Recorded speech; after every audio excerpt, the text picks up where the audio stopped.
құрметті Мақат кентінің тұрғындары және аудан тұрғындары. Бүгін барлықтарыңызды бүгінгі мерекеменен, балаларды қорғау мерекесіменен құттықтаймын.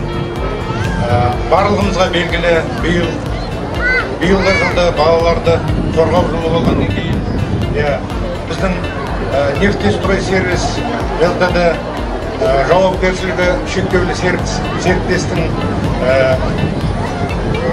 басшысы, құрылтайшысы Агдраш Ибрагим Шиябұлы осы Мақат кентіне балаларға ойнайтын алаң салып беруді рет көріп шешім қабылдаған. Ол біздің мекемеменен ауданның бірінші қатынасы емес. Осыған дейін де бірнеше іс-шаралар болған. Келешекте тағы да жоспарларымыз бар. Ауданмен тығыз қарым-қатынаста боламыз. Енді мына сертификатты беруге рұқсат етіңіздер.